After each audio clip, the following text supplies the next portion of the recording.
Hey everybody, welcome back to Hold Your Peace. How are you? We hope you're good. We hope you're great. I'm happy to see you. What a great episode we have today with our friend Dan Donohue. But oh my God, before that, I'd be remiss not to introduce my co-host here. Oh my God, the bangs are in full effect today. It's Kelly Ryan, everybody. Yay! What's going on? Hello. Oh, nothing. I feel good. Yeah? Yeah, I feel great. I get to see Minions and Monsters after this. Come on. I can't believe you gave me such a hard time about not wanting to go see the Minions movie. Well, first the of Minions, all, I don't think I've seen any of the actual Minions movies, but I do like them. I like them as people. I've only seen the first Despicable Me, but Allie yesterday, my identical twin sister, I don't know if anyone knows this, but Allie and I have been frequently compared to Gru online, okay. Which that's neither here nor there, but we're going with a friend who I would argue looks like a minion. So we were have you guys spoke about this already? No, but they're totally going to understand. They'll laugh. It'll be fine. But the idea that it's two Grus and a minion going to see the movie. Jesus. Yeah, I don't think I've actually ever seen any of I saw the original one, and I don't think they planned on the Minions taking off like they do, but damn do people love these little fuckers. Well, they're first of all, they're adorable. Yeah, but also the way that they speak, I think, tickles a certain part of your brain that is. I don't know how to describe it. Well, we were talking about this the other day. We've been talking about the damn Minions, folks. That people. Okay. So here's first of all, us on Hold Your Peace. I just want to say this across the board: we do not like racism. Number one. What's up? Number two, we are pro-immigrant. We love our friends that come here to this country, et cetera, et cetera. And I was just talking about it. I was like, it is crazy to me that you have these families that in these people like in the South or in parts of the country that are like, no, these immigrants, they can't speak our language, and then they'll take their 9 kids to go see the Minions, which and the Minions that they don't speak the language. And to Bruce's point, he was like, but they do work really hard. Yeah, the Minions work their ass off. The Minions are immigrants. So the Minions are immigrants, and the way that people are acting is unfair. So if you go see the Minions, you better also be pro-immigration. Think about that from time to time. This is why we don't get political on the podcast, because we're proving good I think we're proving good points, but I think other people would be like, you are simplifying this. Or they'll be like, oh, really? You're calling immigrants the Minions? It's like, no. I'm calling Minions immigrants. Those are two different things. You ever hear the dude, he's they start doing, guys mowing the lawn, you go, banana? They're so funny. They're very funny. And originally they thought that in Despicable Me that the funny, lovable characters were going to be the little girls, and they somehow made something cuter. I don't remember them. I remember the Minions. The little girls, they were cute in the movie, but then they made the Minions, and everyone was like, "No, this is awesome." Can I ask you a question? Yes. Do you think the Minions look like they'd taste good? Yes, and I think that is part of the problem. I think they look like they taste. They look like a pet that people might or eat. like a Cheeto Puff. Just pop one in. Yeah. Would you eat one? And they're like, no. If you went to a nice restaurant and the waiter was like, we have something sent out from the chef tonight. This is seared Minions. Would you try it?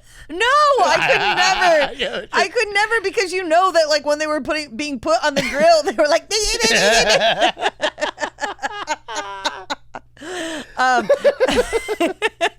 I would do it. I would if I was in another country, like in a place where they serve like fucking frog legs and minion, dolphin, and no, they serve frog legs in America. But if in a place where you go and they're like, we're gonna go to this place. Our delicacy. We're gonna try. If you were in a random country and they were like, if you do not eat the minion, it is a disrespect to our culture. It's offensive to the chef and offensive to the culture if you don't have a fried minion. If you have fried minion. They look like they taste good. That's all I'm going to say. Oh, but shout out to them. They work their ass off, and they belong. Mm-hmm. And they belong. They belong. They do belong. We obviously have to just get a little tidbit out where, something that frustrated us this week, the nature of the pod, where we talk about things that piss us off. We have World Cup fever. World Cup fever. Well, we had. It'll be on a few weeks. We lost. I guess we're rooting for Norway. I don't know. I have no rooting interest at this point. Now, I don't know. I like the guy with the man bun. Yeah, people like that guy. They think he's cool in this now, but that the look he has is, I think, traumatic to a lot of people. Okay. There's like a Viking guy. They'd come to your town, beat you up, smash your house with a club. Well, what am I going to do? Vote. I'm voting. I'm voting. I'm not going to root for France.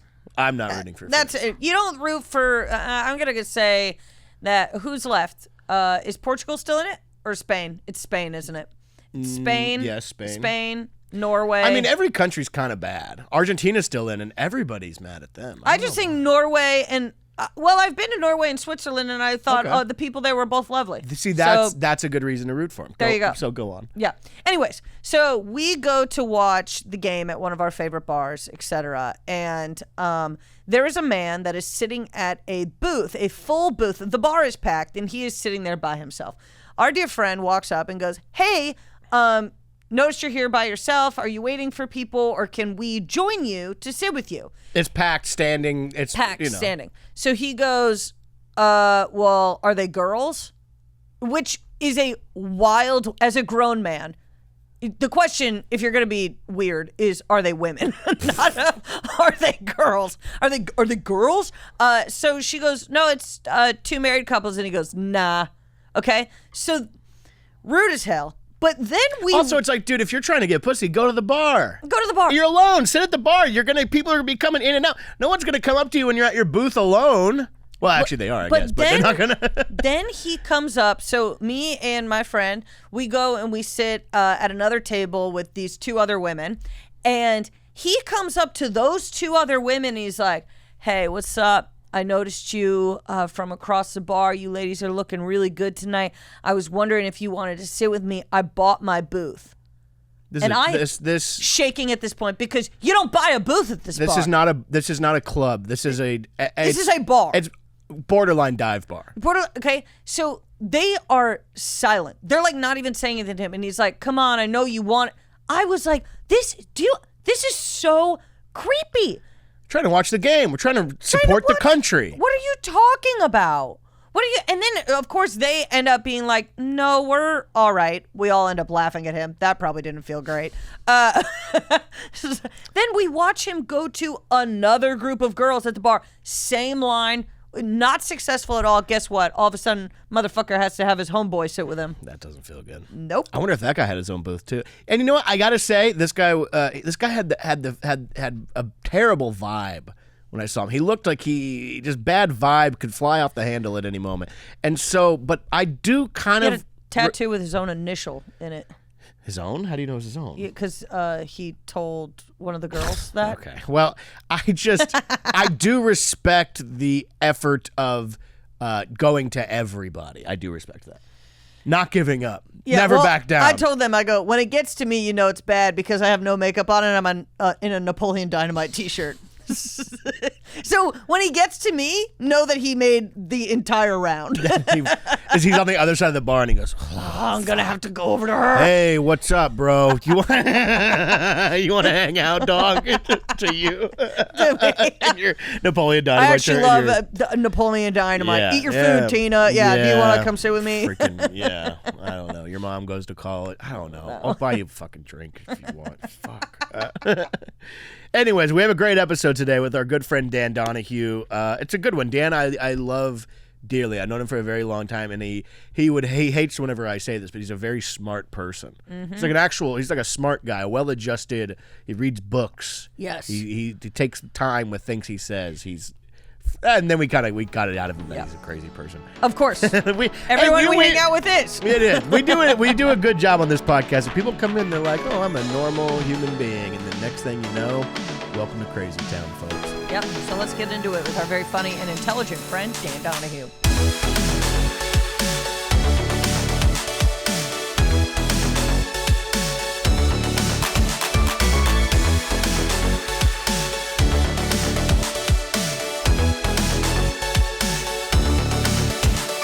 Here's my big idea to start this. I was at the gas station, 7-Eleven. I was over here. I was like, I need to get something to put in my stomach, so I got some damn beef jerky and almonds. Mm-hmm. And then this isn't me being like spiritual or anything, but I saw this. This stuck out to me. This lottery ticket, and so I figured I was gonna get it. Okay. I guess long story short, because it's one of those things where I saw it and I was like, oh, interesting. It caught my eye, and then I was like, well, I don't need that. But I was like, but what if I don't get it, and then I win nothing? But what if I do get it, and it's some kind of calling, and I won a lot of money? Wait, you're just gonna scan the barcode. You're not even gonna scratch off the. No, I don't care about that. See, I disagree with this, Dan. That's really bad. By the way, sorry, what's bad about it? That's really You bad. think that's like addictive behavior? Yes. What? I'm not gonna do it like a million of them. What? You think I should play the game? Yes, of course. Yeah. I think that's immature behavior. What Play the game. This is maturity. This is getting straight to the point. And I lost, and I hope you're happy. You didn't even get the fun out of it. It's not you fun. Did it? You know what it is, Bruce? It's drinking whiskey out of the bottle is what you're doing. Interesting. That's what you're doing. Interesting.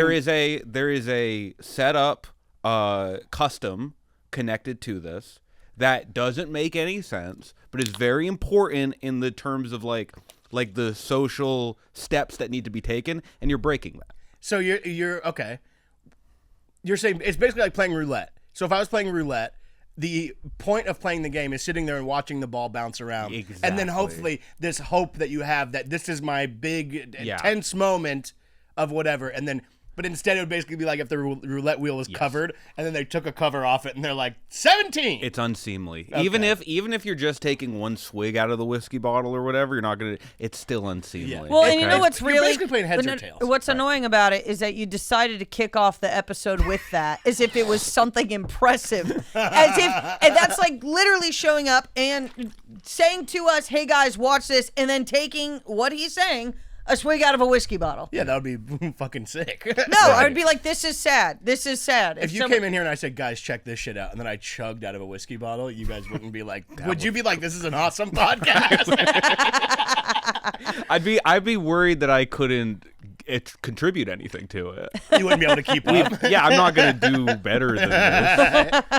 Look, I thought it would be a big thing if maybe I won some money, but instead I lost $5.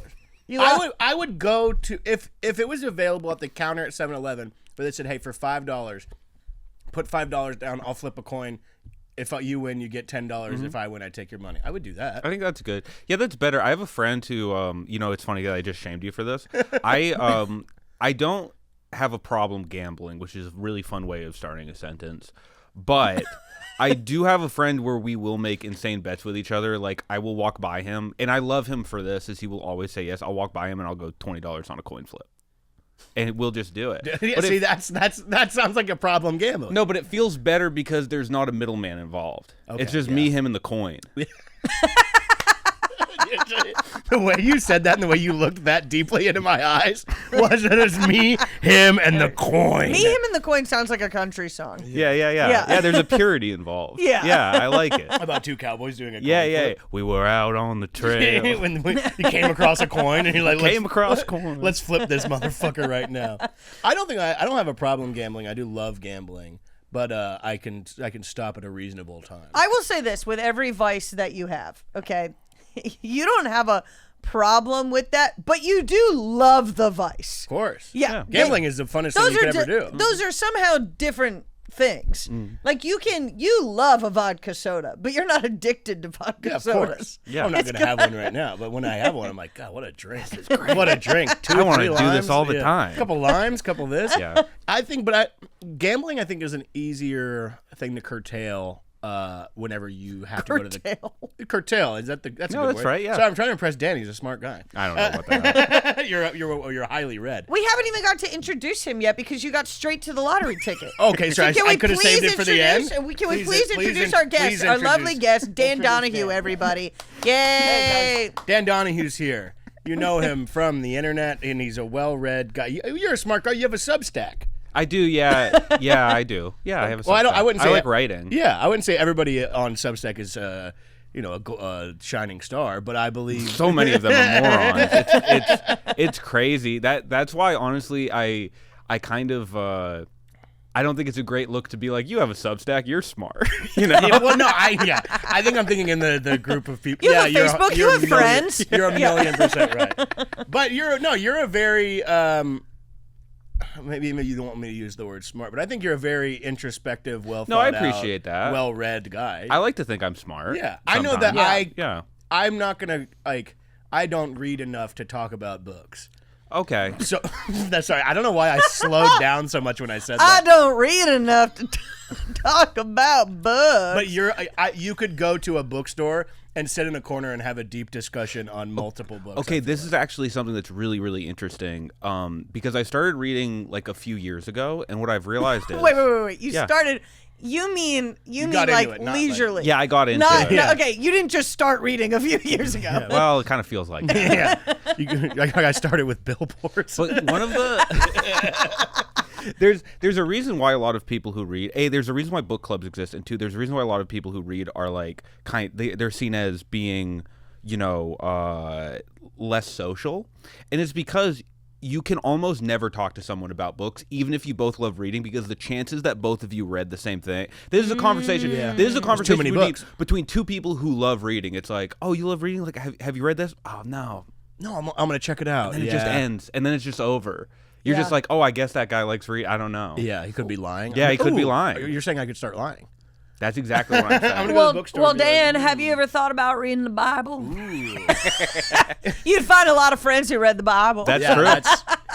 Interestingly enough, I've never read that. That's probably why it's so popular, is because people are like, all right, well, everyone else has read it. I can talk about this one. Literally. Finally, a book I can get into. Yeah. People say the Bible's pretty interesting. I never was able to keep up. When I'd go to church, it was just too much. Well, first of all, the font is insanely small. Yeah. Mm-hmm. Insanely small. That's a good invention. And Big I'm not Bible. saying there aren't good stories in there or whatever, but when the book is attached to me waking up every Sunday earlier than I want to, getting dressed, whatever, there's a negative connotation in my childhood mind where I'm like, oh, the Bible means fun is over. Yes. See, even my church was, they need to make church cooler. I went to non-denominational. They're trying. Well, I went to non-denominational church where they play electric guitar, but that's just not cool enough. Wow, interesting. Did you go to church as a kid? So my parents were playing with the idea of like bringing me up in the church, and I went to. They were like, but they weren't pushing the stuff. They're like, if Dan likes this, we'll let him. So they brought me to like a Sunday school, like one Sunday school. I had no experience with it. I was young, like 6 or 7 or something like that. And I left, like when I came out, I was crying, and my mom, she tells me the story. She was like, what are you crying about? And I was like, they told me that when you die, you like go somewhere else. And she was like, yeah, it's like heaven. And I went, when I die, I want to be dead. Damn, dude. So you were deep from the beginning. Oh yeah, I was like an oddly, like I was like a depressed middle-aged guy as a very, very young child. When I die, I want to be left alone. Basically. I wanted it to be over. Yeah, I was like, I just want darkness. I've had enough. Yeah. I'm 6 years old and I've seen enough. Yeah. But it's also like your parents be like, well, buddy, you're gonna wait till you hear about this other place. Yeah, God, you're not gonna want to go there. No, it's funny because I think I would have liked Christianity were it not to be about the heaven thing. You know, like if it weren't for heaven, I think I would have gotten really into it. Dude, I remember it was so interesting to me because like I had talked about this recently, but I remember like going to it was so stressful. And my church wasn't like, if you will go to hell. But my dad was very much like, dude, you could go to fucking hell. Oh, really? You could go to hell. And it's like, that'd be awful. Like, if you lie, you can go to fucking hell, dude. And so I remember being so stressed out as a kid, be like, God damn, dude, I do not want to go to hell. And then it got to a point one day where I was so tired of it all that I was like, fuck it, man, I'll go to hell. Like, I was like, and that's such a bad outlook as a child. It's pretty badass. I guess I'm going to hell. But you know when someone is like, oh, I'm going to hell. But like, oh, I'm gonna go to hell for saying that. Sure. But it's like I was as a kid be like, dude, fuck it. I'll go to fucking hell. Got my bags packed. Yeah. Dude, I was just over it. I was like, I'm over the stress of this. And if I go to hell, I go to fucking hell. Yeah. That is so funny. With all sincerity telling so like imagine an adult looking at you and being like, no, I'm going to hell. Right. like they've decided on it. But as a young child, no, don't worry about me. I'm going to hell. after not doing anything that bad, it's not like Yeah. like after you drew on the wall and you're like, I'm ready to meet the devil. Yeah, the devil's gonna have his way with me for this one. It's just the stress of it, and there's so many people that have like, I know personally, that have like these deep-seated issues as adults because they went to like these fire and brimstone kind of churches where it's like, you'll fucking go to, like, they really put like harp on hell a lot, and it doesn't sound exciting. It's weird because my parents were, not that they didn't believe heaven, whatever, but my dad was very like, you don't have to buy into that. Yeah. Like See, the other that'd be stuff, nuts. he was like, yeah, you know, the stories about being good people and having a high quality character, all that kind of stuff they were into. But in regards to the more, pardon my French here, mythical parts of the Bible, they were very like, yeah, it's just for what's the word I'm looking for? Just for pizzazz or What's just the for pizzazz, and it makes sense. I don't know if we get to like a huge talk about metaphors. That's what they were yeah. trying to say. That they were, yeah. Religion makes sense when they're like, dude, we can't have everyone out here going fucking nuts. Like back in the day when people like kind of, I guess maybe first experienced free will, and they were like, dude, we gotta figure this shit out. People are fucking going crazy. Imagine doing that and then like thousands of years later, someone's calling it all pizzazz. And yay, Jeremiah said to the Philippians, boy, we got to kind of dress this up a little bit. It's getting boring.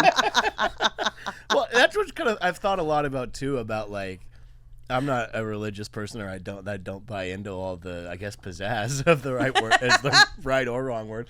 But it's funny where it's like Jesus is probably just like the first solid dude who was like the first decent He held it down. Yeah, so he was just Yeah. like, hey guys, let's not fucking do all this crazy shit. And they're like, dude, this guy gets it. And then eventually, where do you think you'd fall into that? You kind of got a disciple vibe. Oh, that's really nice. Thank you. It's the headband, really. No, Yeah. I'm a born supplicant for sure. Where do I fall, like religious? No, like wise, you or? think like if you were around back then and he started Jesus started doing all this shit, do you think that you would be like, hell Oh, yeah? yeah, You, I think- you think he'd be like, let's follow this guy, or it'd be like, let's fucking kill this guy? Oh my god, I'd be so bored. I'd be like, please keep this guy alive. He's doing like stuff with fish. Yeah, I like this. Yeah, dude, I heard. Yeah, it's funny because it is just like the original rumor mill. You know what's funny though is like I'm kind of like I can be a contrarian a lot of times, especially in like my personal life. So I think if everybody started following him, I'd be like, God, it's not even that cool. Like I wouldn't be trying to kill him, but I'd be like undermining his stuff. I'm like, You wouldn't be like, you guys should follow me instead, but you'd be like, nah, I don't know, he's fine. oh yeah, let's all get along. What a message! Wow, Oh wow. Have you- I could have never thought of that. Have you always been a contrarian? Yeah, kind of. I've always been like, not intentionally. I think I've always been weird. But then sometimes if you're weird, it's unfortunate. But like, you'll have this thing where you start to resent mainstream stuff because you don't connect with some of it. So then you'll go like, well, I'm just not going to connect with any of this. Yeah. So then growing up for me was kind of realizing like, oh no, some of this stuff is cool. Like, Yeah. But I mean, I've known you for a very long time, and we've talked about these things. But your parents, and I don't mean this as like a rude term, but your parents were kind of out there, right? Like, Oh yeah. Definitely. Like not they were both like normal people considering their, but yeah, like they both worked like weird jobs for their gender and stuff. Yeah. Like my dad was a yoga teacher in Cape Cod, which is very not normal. Yeah. Like it's not even out here. It's like being a male yoga teacher has its stigmas, but out there it was like unheard of. That is the coolest sentence I've ever heard. Your dad was a yoga teacher in Cape Cod? Yeah. He was a yoga teacher in Cape Wait, Cod. and your Oh mom my was God, that's a awesome. Bricklayer. That's Yeah. What? Yeah. But that's because we've had this conversation before, and we talked about this one time for a long time, and it really like opened my eyes to a lot of like it made sense of like Cape Cod is looked at as like a wealthy place, And it is, But like, me and you yeah. talked about how no matter how wealthy a place is, people live there that are not wealthy because they are the ones that have to keep this thing Right. like take care of all the shit basically for like that kind of thing. Yeah, but like my mom growing up, certainly like she was in New Bedford, Massachusetts, which is none of this is technically like Cape Cod, but it's a place. It's called Buzzards Bay, but no one really knows where that is, and it's these little towns that are hard to describe. So it's easy to just say Cape Cod, but it's like like New Bedford is it's definitely like coming up and improving as a city, but it's always had a stigma of like it's a fishing town. It's I not, feel like whenever they called it Buzzards Bay, they weren't like this is going to be paradise. I know it's It's a really dark name. People don't hear that like it called Buzzards Bay as much, but I always knew it as because there was this big map, and in the middle of it said Buzzards Bay in my house. So I was like, oh, we're in Buzzards Bay. But yeah, they really. I mean, I just because I'm writing something about this. I went out to old Route 66, like with the ghost towns on old Route 66. And I went to like Siberia and Baghdad, California, which are it's like Mojave-ish, right? Mojave, yeah, and it's like so. And I'm like, well, you called it Siberia, like we didn't have a chance here. Dude, we had no chance. That is after traveling so much, I do think that the creepiest, spookiest, darkest area of the country is the Mojave Desert. Yeah, I love it. Dude, it's driving through it day or night. And that's also, I mean, I'm not even like an aliens guy, but it's also the place where I'm an aliens guy. But you know what I mean? I'm not a big into being like, dude, they're fucking, I'm kind of here or there with it. I don't really care. I'm not here or there. Yeah. They're out there. You're super down with it. Oh, I'm super down with the You aliens. love it, yeah. I just want to, I think it would be such an inconvenience if aliens. Oh, go on. How do you mean? I mean, if you woke up tomorrow. How do you mean? How would you feel if tomorrow aliens took over everything? Would you feel a sense of relief that you don't have to continue doing all the monotonous things in life, or would you be like, "Oh God, they're fucking aliens"? Well, you're asking this question as though there's going to be a full-on invasion. I mean, that's what we've been told. You've ever seen any movie ever? I mean, yeah, that's what we've been told by all those movies that are real. You know what I mean? Anytime anybody talks about aliens, they don't. It's not like, oh, hey, that guy. There's my alien pal. It's not like immigrants. That's what we've been told by reporters, Steven Spielberg. Yeah. You know what I'm saying? It's not like it's like immigrants, new people come. You're like, oh yeah, that's my neighbor. I Jose. just don't think it's going to happen to that degree. I think it's going to happen. I think it happened could already. happen, but I don't think it's going to happen to the degree of Independence Day, War of the Worlds. Well, they're not going to assimilate. They're not going to come down. I love how you're early on being racist to aliens. You're like, no, I'm going to be the first guy. Listen, they're not going to assimilate. Also, him saying, I'm neither here nor there. Well, they're not going to fucking. That's so funny. I'm not thinking in my mind that they're going to come down here and be like, oh man, rock and roll music and everybody can do whatever they want. No, but I don't think they're going to do that either. But in the same way, like if we went to, I'm just thinking, if we went to a planet and we found that there was other life, we wouldn't go in and just kill it right away. So I would assume. I don't know if you've ever. Not right away. Not right away. The way that the movies do it is we're doing it immediately. Yeah. Type I of would thing. go there and be like, dude, I think you got a few days. I'm American. So I'm the oh yeah, fucking you man. showed to another planet. This is good. You wearing what you're wearing in front of a microphone with headphones on, it's almost like you know how you see Jimi Hendrix and you go like, oh, some crazy noise is coming out of the guitar, and it does. That's you in front of your microphone going, they're not going to assimilate. I'm waiting for you to say, I'm American. I'm waiting for you to say these things. Very funny of like dude, play the hits. Yeah. Yeah, you're doing the. I'm not even speaking directly for myself. I'm just like, if we went to another planet, there's no way that we would like. I'm not even saying that but if the world or America in general went to another planet, they wouldn't be like, guys, it's time to live peaceful harmony. Not. No, you'd be like, dude, we're fucking, we rock, so we're gonna blow this motherfucker out the water. There's different ideas like the concept of like love and harmony and stuff, and like if that would persist in another, but I don't know. But would they even have it? I don't bother myself with it because it's like if that does happen, it's either not gonna matter to me. Or right before or right after it does, I will die. You know what I mean? Either it's like rich people are going to go up there, talk to the aliens. It's not really going to have much to do with me. Yeah. Or they hate us, and I'll be like, oh, there's aliens. Wait, what's that? Yeah. And then I die. Yeah, like War of the Worlds type shit. Yeah. Yeah, see, that's what I guess. Long story short, Mojave Desert spooks me out. Yeah, it's really scary. But it's because that's where every like sighting or that's where every whatever pretty much is. Yeah. And it does bother me when you hear people talk about seeing it and they are very like sincere and like bothered by it. Because you hear different people talk about aliens, and there's the people that are like very serious and like this is what I saw and this is that, and then you see people that are very like you could see it in their eyes. They're like I didn't like that at all. Yeah, I was none too pleased with that. Yeah, I'll bet you there's a lot of people who had encounters who are just like not telling anyone about that. Oh yeah, I would. Yeah, I think I would tell. because you sound crazy. You sound crazy. Well, yeah. I would also imagine that, like, if you do get too vocal about that type of stuff, someone from our beautiful government will interesting. reach out and be like, zip it, Right. you know? Yeah, I mean, there are people that I talk to that like or talk about like, do you know Ryan Singer? Yeah. He's a very interesting guy, and he believes in a lot of things, and he was very convincing with the things he speaks about. With shapeshifters and Bigfoot and all this kind of stuff, and it's very, you hear it and you're like, God damn, maybe I'm like, you can't be. I can't sit here and be like for sure about anything. Be like, no, it's fucking like I can't. I just think it's more fun to believe in it than not. No, I agree, and I think unfortunately we're all, because like we're so interconnected. I think a lot of people have this thing in their brains, whether they know it consciously or not, where like what something they believe needs to make sense in the context of like. But at the end of the day, it's like if you believe like ghosts or aliens or whatever. Well, aliens are like it. You know, we've had stuff happen on record, but like if you believe in ghosts, for instance, it's like, yeah, I don't need to prove this scientifically. Like I'm not a scientist. I'm not putting this in a paper or anything. I'm not proposing it to other people in like a official context. Yeah.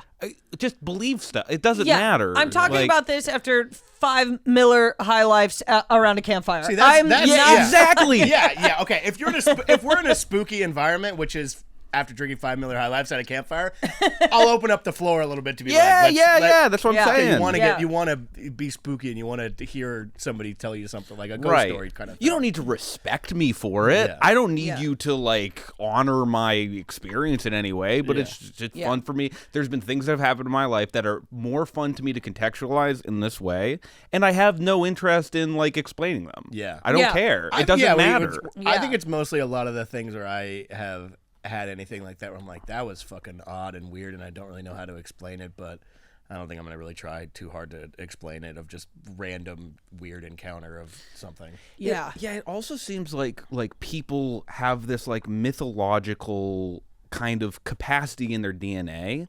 So I'm also not opposed to be like, okay, this doesn't make sense scientifically, but I think we can say pretty like sure anthropologically people love like myth and story and and like extra natural things. Like we've always had an interest in that. So it's like, yeah, go have fun. Do that. Like whatever. Yeah. I don't care. It seems to come natural to us in this way where it's like, why would you fight it? Why would you like want like I understand if you're a scientist or whatever, like, yeah, you probably want to button it up, dumbass. Like we need you doing the fucking theories. But me, and you can't be like knocking shit over in the grocery store, being like the devil. Yeah. Bobby Boucher's mom.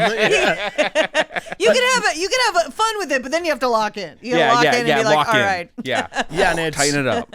I mean, I think that's like the backbone of the entire existence. Kind of is like, I mean, it's kind of what we're doing right now, talking into microphones for other people to listen to it.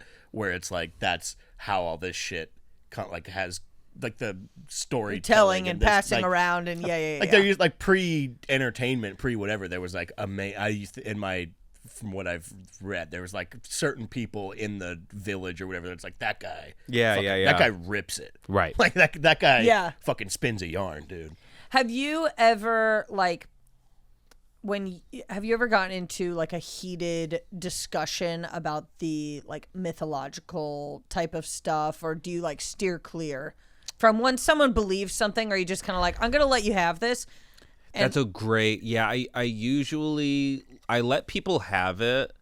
I try to be respectful of like that sort of stuff, because at the end of the day, it doesn't really bother me. Like I get into it with people over much smaller things than that. Yeah. What's the most? Do you have one recently that you?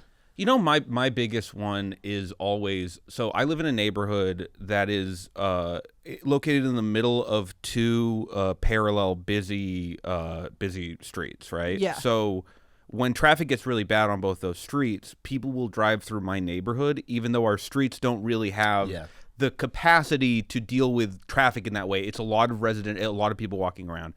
Because of that, I have gotten very, I have become like a like curmudgeonly person when it comes to like, slow down. Yeah, when it comes to car. Yeah. I feel, and it's not the driver's fault specifically. Like, you need to drive in LA, most people, to get to work and stuff. Yeah. but unfortunately, like in my body, in my bones, I just feel this like inherent protectiveness and jumpiness when it comes to like a car doing the wrong thing when I'm walking. Yeah. And I yell maybe once a week. I yell maybe once a week. Has anyone ever yelled back at you, or is it kind of like you're yelling at the sky? This story, I thought of this story right when Bruce messaged me. So I was walking on a crosswalk. It was like early 8 a.m., but the traffic was already starting. And stop sign, crosswalk. A car is already at the stop sign, and I'm like, okay, I'm going to let him go. So that car goes. I start walking. The second car goes directly behind, like not stopping at all. Goes directly behind, and then has to slam on its brakes. And I'm already kind of having a bad morning, and I'm like, it's a crosswalk. Like I'm screaming. I never get personal, which I'm very happy about. Like I've been in a lot of confrontation situations, and some of the things that I'm proud of is I haven't gotten personal with anyone. I'm never like you're like whatever.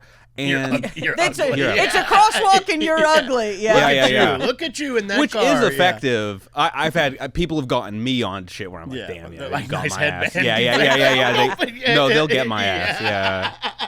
But this is kind of a interesting thing because I was just on the way over here. I was thinking because you are a very mellow person and but I think that smarter like people that like from the certain like coming from like New England. Where it's a very kind of like, I would say, in a most like circles like that, it's kind of physical confrontation, but like heavy and like forward. It's terse. It's like a terse. Yeah, I've had trouble. Oh, but I'm sorry. Sorry. Wait, did they yell anything? Yeah. So I yelled at the guy. I'm like, you, and then the car drives a little bit and then stops, and his window goes down. And I hear him say something I couldn't because he had music going, so I couldn't hear. And I'm just assuming he's like yelling back at me. So I go, fuck you, it's a fucking crosswalk, you. And then he sticks his head out. And at this point, I'm like, okay, like I might be getting into something or whatever. He sticks his head out and he goes, I said I was sorry. And this is another thing about me that I'm also pretty happy about.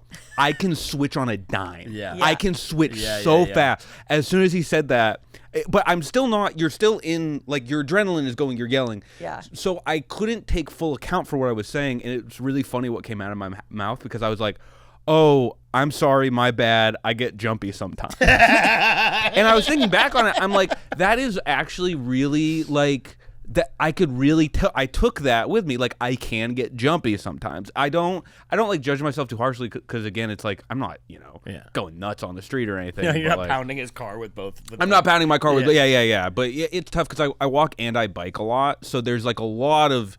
It's just this constant kind of like hyper vigilance that can turn into. I feel like you're kind of, especially bike, I feel like you're predisposed to being like on the defense all the time because obviously it's like there's so many cars in this. We were in Portland, and it's kind of a similar story, but we were in Portland and I was driving and there was like this weird roundabout. It was just kind of a confusing thing. And I fucking cut this guy off on a bike and it was whatever. So he's yelling and I look out the window. I'm like, sorry, man. Hey, that was my bad. And then I have the window down and he pulls up and he's still going. And I'm like, hey, man, I'm sorry. I didn't. Right. I was like, that was my fault. And then we stop at the stop sign and he's still going. And I go, hey, I said I'm sorry. I was like, there is nothing more I can do. Right. And then same thing where he like stopped and he's like, all right. But it was just like a very like because I felt because I was like, yeah, I fucked up, my bad, dude. Like, and then he kept. I was like, dude, there is nothing more we can do here. Like, it's a tricky situation, right? Because like, I feel like there's so many situations where people are put in positions where we have to be mad at each other because we can't see the forces that are creating the circumstances under which we are like the street should just be set up better so you and the cyclist don't need to get into an argument but it's not, so you're forced to argue with that guy instead of like the people who are designing the streets and all this shit. And that really pisses me off because it's a fine line because like on one hand like cyclists can definitely be annoying but the level to which you see like cyclist freak out videos and look at the cyclist freaking out, it's like, okay, but let's take a second here. Is that guy in that video acting crazy? Yes. What message are we getting if we see 100 cyclist video freaking out at a time. It's like, oh, cyclists suck. It's like, you have to acknowledge at a certain point that person, unless they're cycling for fun, which is a different thing, but like if that person is commuting on a bicycle, they chose to not drive a car, you can kill them if you hit them with your car. Do you know how many times I would have to hit your car with my bicycle for you to be in any danger? So it's like, all right, like let's have at least a little bit of acknowledgement that it is hard to bike on the street with cars. And it makes sense that some of these people get kind of angry in certain circumstances. Yeah. Well, it's also like LA is not a pedestrian-friendly, cyclist-friendly area. People drive. I mean, our neighborhood alone, like the amount of people that just run the stop signs for no reason. It fucking. The other day, Allie and I were crossing. There's on our main street. Allie and I are crossing and somebody, like, you can make a left turn. This guy, the crosswalk is full of people crossing. He's in a full ass pickup truck, floors it right in front of Allie and I, turning or whatever. And I mean, you bet your ass I'm yelling, I'm fucking go fuck yourself, whatever. And it's like, how is it? And it's the middle of the day. So many people are out, and they're just, people don't even, like, they look at pedestrians and cyclists as beneath them. Sure. Yeah. And so they're not looking for them. It's because it's kind of, I feel like it's like a primal thing where it's like, well, yeah, I would win in this. Exactly. In this one-on-one. No, that's exactly what it is. And also there's this like contempt that builds, I think, from this is in Los Angeles specifically, but in every city, there are people, and maybe they're not watching this podcast. A lot of them live in Beverly Hills, right?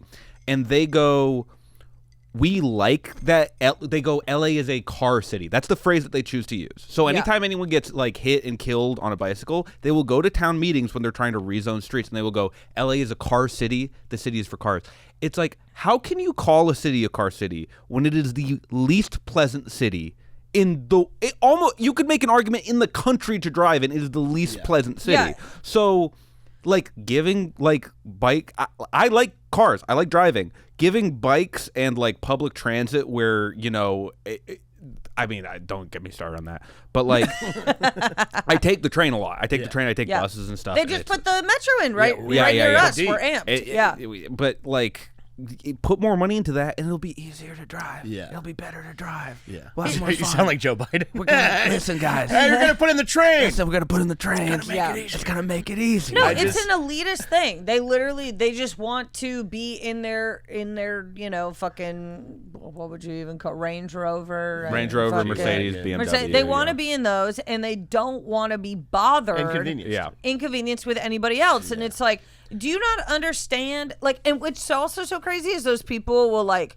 be like, oh, we have to save the planet, and I vote this way and that way, and it's like, you want to save the planet in your own bubble. Yeah. Oh yeah. Oh, I mean, like the flag of Santa Monica should be like a Range Rover driving over children in a school zone with a Kamala Harris bumper sticker. That should be. It says, I run over cyclists and I vote. Yeah. So I just had this. I just been in my head for like 5 minutes of you saying like how many times I would have to hit you with my bike. Like you using your bike as like a weapon against a car is such like of a guy at a stop sign, and you like go all the way around the block and like hit the corner, really go as fast as I can into it. Like, we were in Denver, and there was this guy who was like probably somebody like collecting scooters to charge them. But I took a video because it was this guy's going top speed, and he has a scooter on each hand and foot.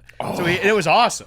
It was so cool to see. But he's doing it. But it was me and Zach Chapellet. We're crying, laughing because we just kept imagining him at the last minute using one of those scooters and like letting it go into somebody else. Fly. I will say that is one thing that has been difficult, is the influx of the scooters and the e-bikes that go way faster without than a doubt. Normal. It's completely unregulated. It's completely unregulated. We like California. It is. I have an e-bike. You can't go over 20.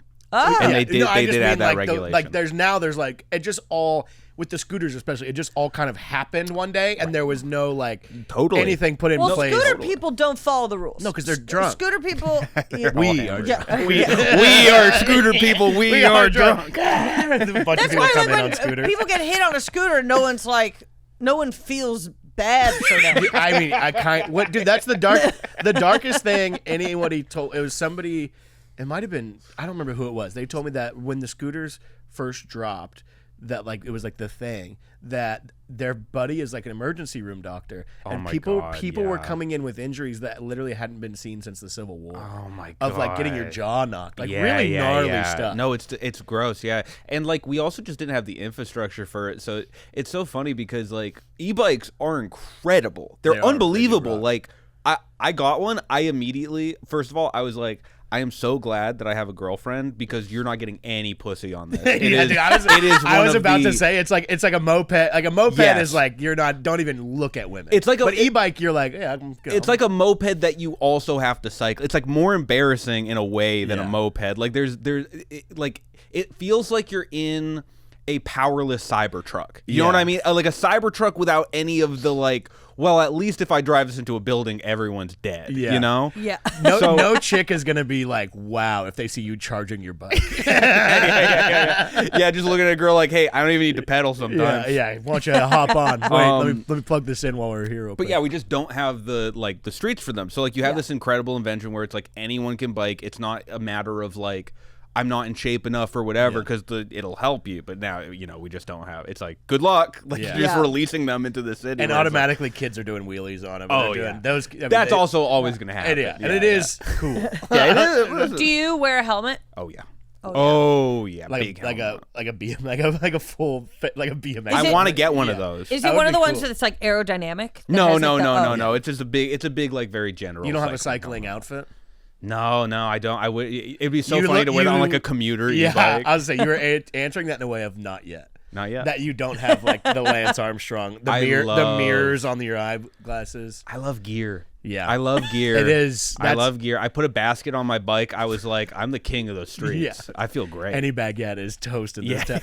It's funny because the idea of you yelling at a guy in a car with a basket on your bike is Fuck you. You don't know what I have back here. Flowers and a baguette. You know, water bottle in the middle thing. Well, it's funny. I mean, that's almost like the joy of any hobby is like, I mean, not a hobby, is the gear and getting all set. That's what, I mean, I love golf, but it's kind of the same thing of like tapering back on any vice or gambling or whatever, where it's like, I love golf, but I know I can't do it as much as I would like to because I would waste a ton of money doing it. Oh yeah, and it's my favorite. Golf will really get people. And it's it'll waste, like, not waste because it's like a beautiful activity or whatever, but it'll take your life away. It'll take your whole life away. And it's what a dream to let it take your life away. To just give in to golf. No, I've seen it happen with people. It's like the most. That's how I feel thing. If I could one day, if nothing else mattered, and I could just have a boat and give my life to the boat. To the sea. Oh, that'd be fun. Wow. Give your life to the sea. Kelly yearns for the sea. You're like Brandy's husband from that song. Well, no, I her boyfriend. I don't know why I envision myself in the body of a golden retriever on a boat. Oh, yeah. You're like you're the mayor of Idlewild. You're Max, the mayor of Idlewild. You have an American flag bandana and a hat on. Is the street where you have your most argument yelling moments, you would say? Or do you also like... No, I still go to open mics, but a lot of time I would get into it with people in open mics. I've other comedians. Yeah, other comedians. Yeah. Over what? Just the dumbest minutia. See, there's very much. I agree with. I like what you're saying. Like these small arguments are nice. Whatever. It's versus the hand on the. But that's not gonna. That's not gonna progress into a physical altercation. Yeah, but you being like, oh fucking whatever, and people in cars. You're a very in shape guy. You do like jujitsu. That's what I'm saying. So you're kind of not looking for it, but are prepared for it. Not really though, because it's like I'm even more averse to it because I'm like, I know what getting punched feels like. I'm not good enough where I could definitely avoid it in every situation, and I don't want to deal with that. Just have a guy to full Nelson outside of a Cybertruck. But yeah, like at open mics and stuff, I've dialed back on this, but I used to never let anything go. Ever. Like, that was my thing. I was like, if someone says something like stupid or whatever, I will not back down. I will argue with them until they like. And I also didn't have a good gauge of like how pissed off is this person getting.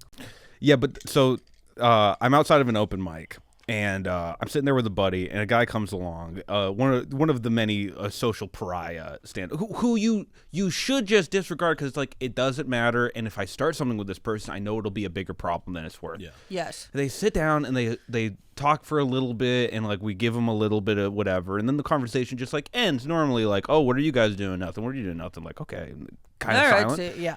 And he goes, this infuriates me. He goes, well, this is awkward. And I go, why did you say that?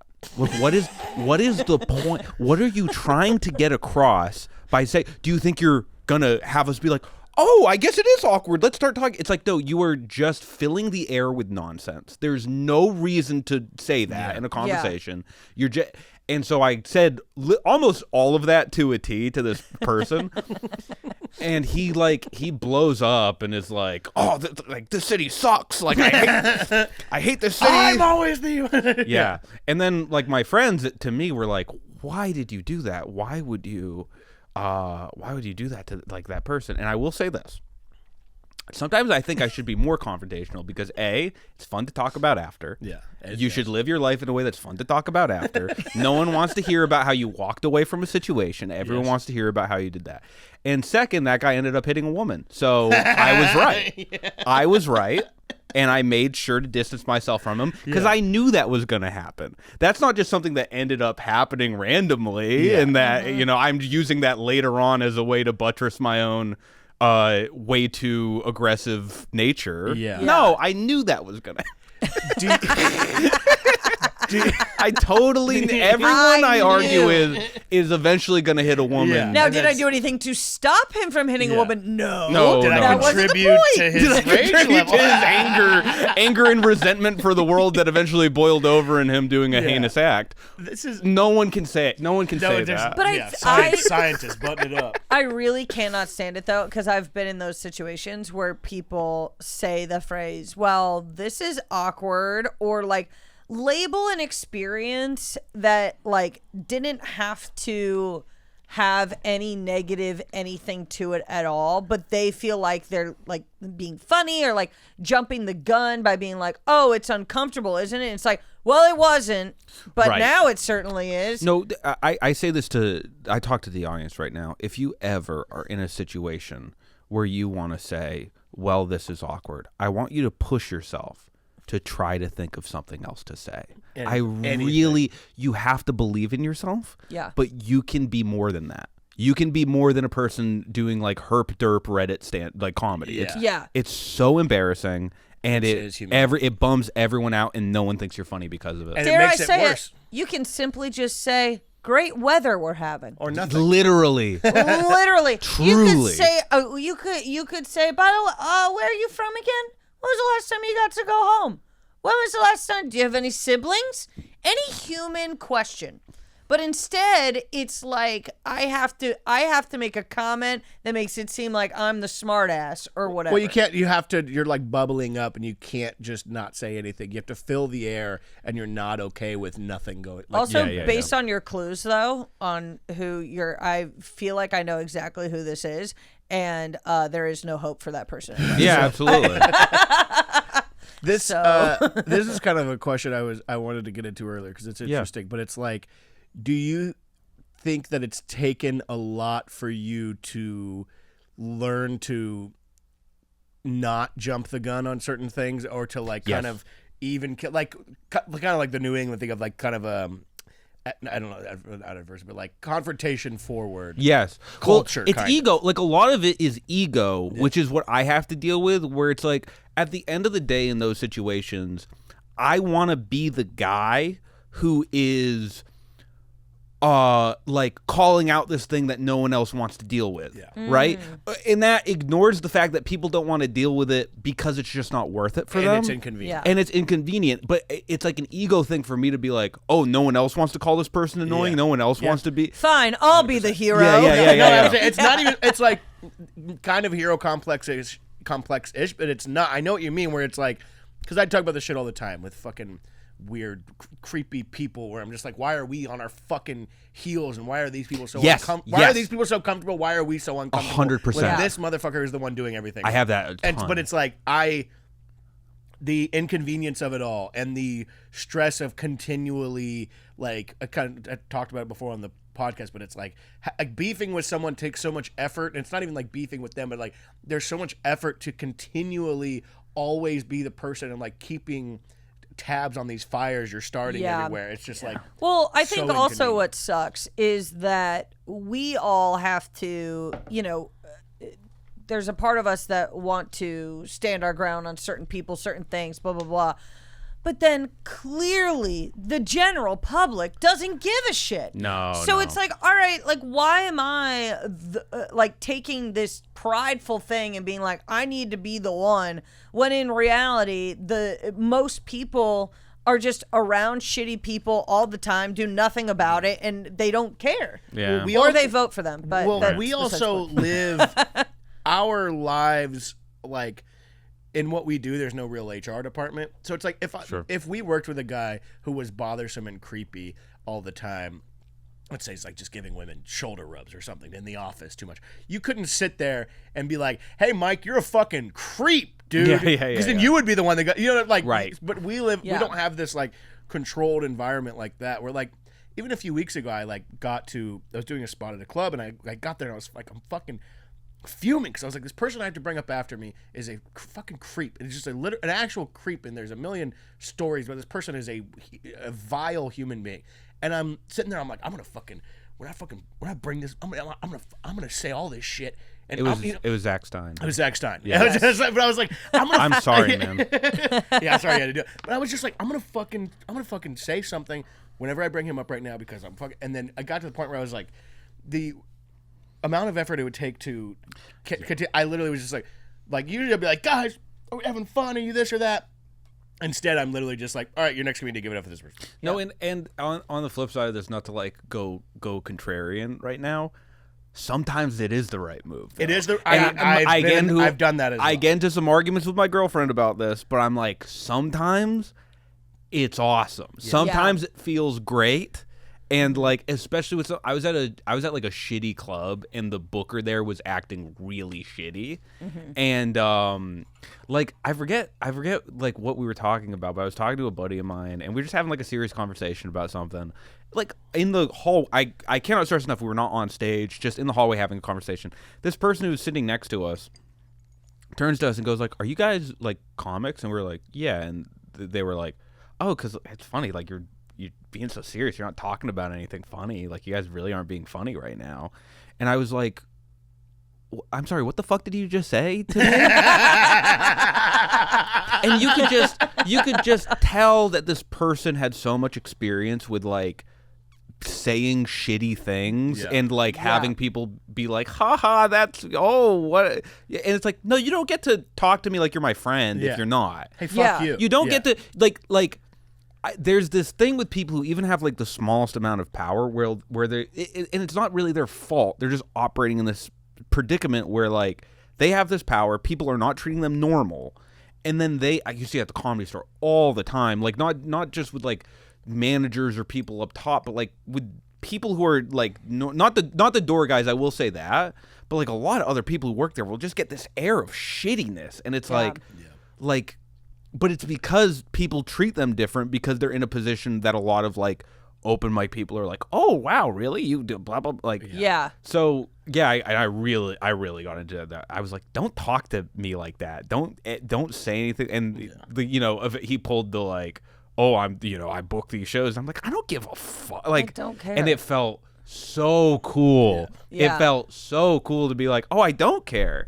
I agree with that, because there are certain things where it's like there's no bad outcome of this. There's not like no bad, but like there's no punishment for this. There's no like anxiety I'm gonna feel later for saying this thing. And in certain situations, I'm gonna do this thing, and other people will feel empowered, if the lack of a better word, to be like, yeah, fuck you. Like that kind of like, there's open up the floor. If I have to bring up someone I hate or someone that is whatever, the best the right out of the gate is to destroy before you have to bring them up, and then they have to whatever. But then my little secret move is I'll say their most embarrassing credit. Oh, that's Credit that they're like, what? Well, I'm not known for that. I'm not. Now you are. Tonight you are. That's really funny. That's very good. Yeah.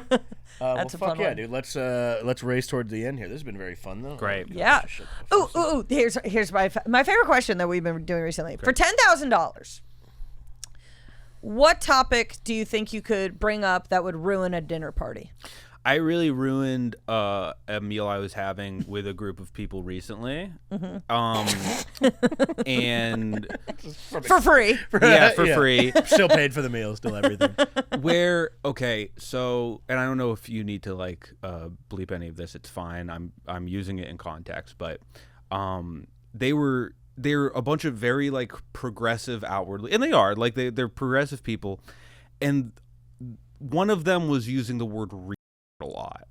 She was saying over and over again, and she said, man, I'm so glad that the word is back. I'm so happy. And if this was a person who is like that, if this is a person who's just like, yeah, I don't care, I'll use these words, whatever. But this is a person who is not okay with this is a person who cares about the words you use. This is a person who has said microaggression before. You can't. Which is if you're consistent about that, there's some great people who are touchy about that sort of thing. It's fine. And I really got into it over this thing where it's to me, ableism is one thing that we have not reckoned with in this country in a way, where it's and you see this with very niche communities of people on the left, where it's I wouldn't use any word disparaging a group of people except it's because it's the one group that has trouble advocating for itself just due to the nature of I was in special ed, and there was a kid in there with Down syndrome, and his dad was really against people using the word retard. It's well, because he is advocating for his son. Yeah. And I say all of this to a person at the table while everyone else is dead silent. But dude, dead silent. It's so it's the truth, because it's if it's kind of it's kind of an all or nothing. It's not an all or nothing thing, but it's you can't pick and choose the little things here, where it's it's you fine either to be police people's dialogue or you don't. It can't be. That's kind of how I feel, and it's also you're not I'm here, so you're not around your friends and stuff. I do give a different level of if your friends understand the context of what you're saying and know that you're not a hateful person, whatever. It's I don't know you, and it's listen, I do stand people will say insane shit all the time to be funny or just because they're crazy and stuff, and it's I have a big Cooper's dead relative. Yeah, absolutely. Obviously I have a big width that I give people, and I give people the benefit of the doubt all the time, but it's you are saying this in a context of being God, I'm so glad this word is back. It's why is this one back, do you think? Why do you think this one is back and the other ones aren't? Also, that whole phrase, I believe, is super hack at this point. People, it's so hack. People are saying it left and right. They're it's so back, and you're you're an English teacher. Why? You don't know what's back. Bitch. No, you're a coward. You're a coward because you're literally saying with that, I'm waiting for something to be considered okay before I do it. It's it's and not, you're in which one do you hope is next? Yeah. And it's not I'm not one of these people who's oh, that guy's using slurs, but you gotta respect the honesty. It's I don't think a lot of it's hack. I don't give a shit about it. Yeah. But it's there is a level to which that person is at least more ideologically consistent than you. Yeah. You're just nothing. You have just no concept of what you stand up for. Yeah. Because it's you can't.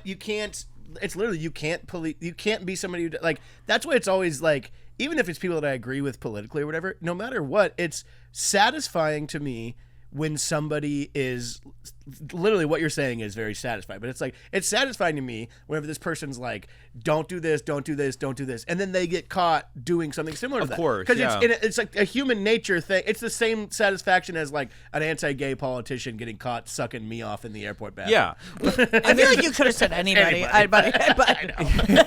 Sucking Yeah, I don't know. It's me. Wait a second. And it's also I mean, there are certain places where here's the other thing too. I think growing up in my neck of the woods, it was an extremely popular word. Absolutely. Where I would argue that a lot of people never stopped saying it, Sure. even during that moment in time. So like, I give people the benefit of the doubt, like if they're using it, you know, in a way that is not. Almost not like they're excited to use it. If you're excited to use it, that is strange. If you're being like, hey, I wrote a punchline and the ending word is this, it's like, that's weird. Right. That's really strange. I see people do that, especially like Set of the Night shit. I see people do that or F word this, F word that, whatever. And it's like you're getting to the point of here where that, I've told people that, but like, hey, that's the only thing that gets a reaction, right? Whether it's good, whether it's bad, you're leading up to that, and that is the only thing. That's the button, and it has no feet anything other than you saying a thing that's not like quote unquote politically correct to say. Also, we have another comedy scene that's perfect for that, and it's absolutely, and like, you can go there. You can go there. Yeah, it like the thing that really like got my goat about it wasn't even necessarily like. It was the use of the word in this way that self-justifies, and it's like, at least take account for the fact that you're being a piece of shit. Right? It's okay. We're all pieces of shit sometimes. Like, you say something messed up, like especially to a friend, and it's like, oh, like I got that off my chest, whatever. But to do it in a way where it's like, but I'm still a good person, right? Because we all agree that it's okay to say. It's like, but I think it's almost even that type of person has to prove. They feel the need to prove or put it out there that they are good instead of just being good. Like whatever happened to just caring like about if, you know, I hate to tie it back to this, but if you're going to heaven or hell, like why do we the public have to determine whether or not you yourself are a good person? Why do you have to constantly tell people all the time, I'm a good person, I'm a good person, I'm a good person? Yeah, and it's like again, like I said, like I don't. Like, you know, if you're being legitimately hateful, like that's one thing. I don't, especially in my interpersonal life, it's like I don't really care about what people like. It's not my place to police people's language, whatever. Yeah. But like to do it and then to put it on me, like we all agreed it's back. Even if you don't care, it's like don't. Live your like be in your head. Or do you think it's okay, or are you waiting for other people? Are you testing the water? Are you testing the waters? I will say, if I saw you absolutely smoke somebody like that at a dinner party, I would be laughing so hard. Oh, that's nice. I'm also no one was. I have this image in my head of you like when you're just ramping up, and like the more you do it, the more you're almost like making yourself angry, and then you stand up and be like, you know what? You're the one who's actually you are. You are. I feel like it's very easy for at least me to tell when you're about to say something that like, or you're about to release a negative emotion. I think it's very obvious. You're very telling in your face. So the fact that someone could go so long and you're just fuming. But I think that's kind of ties back to what I was saying of like learning the process of not jumping the gun on like that. But that's taking it all in and then still being like, you know what? No. Like kind of rationalizing for a moment, be like, if somebody's doing this, be like, oh, I'm sorry, this. And then, like, instead be like, okay, wait, let me analyze the situation. Yeah. Actually, fuck you. And also looking at myself in that moment and being like, well, Dan, like, you know, you can make, like, form this opinion and make it sound really good. But at the end of the day, you were kind of just bored at that dinner. You were just, like, in a different context, I probably wouldn't have. But I was already bored. Everybody was boring me. Everybody was annoying me. And then that happened, and I was like, all right, whatever. Let's let it go. And it's funny. Let me ruin it for everybody. Looking back on something like that, be like, you probably could have just done nothing. Yeah, whatever. What are you going to do? Right. But then again, you don't have the story. I don't have the story. All right, this is where we usually end. Great. Is finding kind of just the question of like if right now the things that we all do and the places that we live and whatever is all kind of guided towards like what we want to do career-wise. But like if everything goes away, monetary money doesn't even matter, what do you think your day-to-day looks like in the sense of like where would you be, what would it look like? Peaceful. Where would you I have unlimited money. I don't have to work. Nothing. Do whatever you want. You could work. I mean, we've had different answers. Of a lot of people are talking about a cabin. Justin Martindale wants to be a sommelier in a winery. I would own like a boutique watch shop where I would also repair them. Yeah. Ooh. Yeah, I forget you're such a watch head. I love wristwatches. Yeah. Where, like, what kind of setting would this be? That's a really great question. I would probably somewhere like. Yeah, I mean, I would still definitely do stand-up and stuff, and it is kind of hard to, LA is a good city for it. So I would probably stay in Los Angeles, honestly. Really? Stay in Los Angeles. I would own like a little watch shop, and it'd be I'm just a simple man repairing $30,000 watches and selling them for like way overpriced to stupid. But it's kind of the teenagers. idea of like, almost. I'm thinking. I don't know why the place that comes to my mind. Have you ever been to Tom's Photo Lab? Yes, yeah. That kind of place where it's like that's more. I mean, there's a lot of it here too, in like certain parts of town where it's like a different. They're like New York, so you're saying you'd want to have a tiny place with just enough space for your thing and this, my thing, and a chain door that rolls up. Yeah, and like because I already have I have a watch repair kit, and I like taking them apart and putting them back together, and I also like collecting them, and I love talking to people about them. And showing them a watch that they didn't know about, but that they like. Yeah, it's the best feeling in the world to me. Like when someone, and this has happened to me a few times, where like I'll tell someone about a watch and then they'll buy it, and it's like heaven. Yeah, you see them out wearing it, it feels so good. Yeah. It feels like it's the best feeling in the world. Oh my gosh! Wait, since you're such a street man, okay, you're Street on man. you're on the bike. You're on the. I'm on the what bike, about I'm a street. store called Neighborhood Watch? Hey, Oh, okay, wow. that's pretty good. And the logo is the creepy guy from the creepy Neighborhood guy, Watch, but he's got like he's got a Patek Philippe on. Yeah, it's like ooh. It's funny because whenever you're saying all this, I just and I love this scene so much. But is it what is it in a Toy Story, the montage where it's the guy who owns the shop and he's like repairing Woody, and it's like, do you know what I'm talking about? Oh yeah, And he's like stitching him up and painting stuff. his and like eyes. yeah. He's like, yeah. that literal like that's your all day of just like very careful movement, like that kind of thing. Well, because there's a level of precision to it Yeah. that I lack in my normal day to day, but I seek it out because I know I'm bad. I'm bad at precision, and I'm bad at like technical, and I love getting better at it. So that's what I would do. I just imagine that you more than anything want to have I love them. thing. Yeah. What are they called? The things you put on where you can see really. I have the jeweler's loop. Yeah, okay, I but it's have like that with like Yeah, glasses. yeah. You hear a ding and you look up and you're like, oh hey, I'm Flip 'em yeah, up. Yeah. You get up, your thing wheels back. yeah. That sounds ideal. I do have one final question for you, Dan. For those of you who don't know, Dan does these fantastic videos on social media where he's washing dishes and he's ranting while he washes the dishes. Has there ever been a moment where you go to the sink and everything is clean and you have to dirty something in order to film your video? Never, no. Oh. No, never. I always. No, I'm really bad at doing the dishes in the moment. So whenever I wake up in the morning, there's always dishes. Do you think that's what sparked this first thing to be like? Yeah, totally. Oh, it's because I'm so like people are always like, oh, you must have such a clean. It's like, no, I'm so messy. That's why I do the like the only thing that will get me to do dishes sometimes is that I have like a video idea. Yeah. And it really helps. Yeah, it helps out. So we have to come up with ideas for you to vacuum, ideas for you to Yeah, wash the walls. Yeah. It's baseboards with Dan. Right. When I start doing TikToks and therapy, we're done. I'm gonna be level. I'm never arguing again. Yeah. Fuck yeah, Dan This has been Donohue, awesome. everybody. Yeah. Dan, Thank where you, can guys. they find you at? YouTube, please. I've been working a lot on my YouTube, and it's coming along really well. And I would love for you to check it out. It's just at Not Bad Dan. Not bad, Dan. Cool. And social media, Yep, Not Bad Dan. same thing? Not All Bad right. Dan, but YouTube specifically. Check it out. YouTube. Awesome. Also, watch us on YouTube. Yeah. God damn it. Yeah. You know it. You love it. Kelly Ryan. This is Kelly Ryan on Instagram. KellyRyanComedy.com. Hey. Bruce Gray. GRAY. Gray. And then is your website BruceGrayComedy.com? BruceGrayComedy.com. Okay. You can see. I'm around. Yeah. I'll be around. I'm in Tempe and Oxnard. And Oh, yeah. a bunch of stuff. Great, dude. All right. Well, Be there. great. Thanks so much, This is a guys. Fun time. Love Yeah. you guys. Shout out All Things Comedy. Aaron in the booth. Thank you guys. Goodbye. Bye.